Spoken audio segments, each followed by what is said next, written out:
जाबिर आमिर या इस्लाह पसंद बादशाह। आज हम बात करते हैं यूरोप पर राज करने वाले नेपोलियन का हिटलर से मवाजना कि क्या नेपोलियन भी हिटलर की तरह था। हालिया दिनों में डायरेक्टर रिडले स्कॉट की फिल्म नेपोलियन में फ्रांस के बादशाह नेपोलियन बोनापार्ट और उनके अहलिया जोसेफिन के ताल्लुकात पर खसूसी तौर पर तवज्जो दी गई। ताहम स्कॉट रिडले की जानिब से एक हालिया तबसरे की वजह से जिसमें उन्होंने नेपोलियन का मुवाजना सिकंदर आजम, हिटलर और स्टालिन से किया है, ये फिल्म रिलीज होने से पहले ही बहस का मौजू बन चुकी है। एक फिल्म मैगजीन को दिए जाने वाले इंटरव्यू में स्कॉट के इस मुवाजने के बाद फ्रांसीसियों ने जवाब देने में देर नहीं की। नेपोलियन फाउंडेशन के डायरेक्टर ब्रेंडा ने बरतानी अखबार टेलीग्राम को बताया कि हिटलर और स्टालिन ने तबाही के अलावा कुछ नहीं किया। नेपोलियन ऐसी चीजें बनाई जो आज तक मौजूद है। नेपोलियन फाउंडेशन के ही एक और ओहदेदार ने इसी मजमून में कहा है कि नेपोलियन जो है वो फ्रांस या यूरोप को तबाह नहीं किया है। शानदार अरूज अगर इसमें हम देखते हैं तो नेपोलियन एक बेहतरीन अस्करी कमांडर थे जो फ्रांसीसी इनकलाब के बाद पैदा होने वाले सियासी अदम और उसके अलावा इस्तेकाम के नतीजे में जो सन 1799 मुल्क के सरबराह बने थे।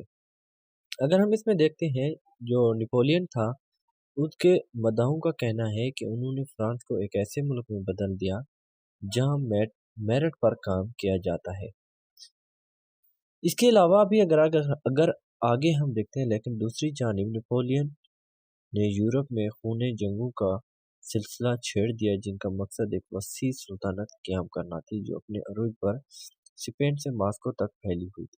सन 1812 में यूरोप के चंद ही हिस्से नेपोलियन के बाद ताबे नहीं थे। इनमें बरतानिया, पुर्तगाल, स्वीडन और सुल्तानत ओस्मानिया शामिल थे।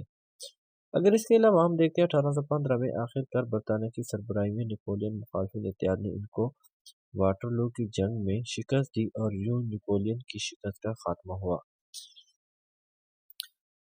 अभी अगर इसमें हम देखते हैं ये जाबिर आमिर है या इस्लाह पसंद। ऑस्ट्रेलिया के एक मौरख और प्रोफेसर फिलिप ड्वेयर कहते हैं कि अगर ये बहस हो गई कि नेपोलियन एक आमिर और जाबिर हुक्मरान था या नहीं तो मैं शायद इस बात की हिमायत करूंगा कि वो एक जाबिर आमिर था, लेकिन यकीनन वो हिटलर की स्टालिन जैसा नहीं था, क्योंकि वो कहता है कि जो हिटलर या स्टालिन थे उन्होंने अपने ही लोगों पर जुल्म ढाया, अपने ही लोगों को मारा पीटा, मगर कम अज कम जो नेपोलियन था उसने अपने लोगों को तो ना मारा। रियासतें हैं चलती हैं, जुल्म करती हैं, फिरती हैं, अपने कब्जे के लिए, अपने मकासद के लिए जंगे मुल्कों के दरमियान होती हैं, मगर अपनी अवाम पे जुल्म करना ये गलत है। Thank you.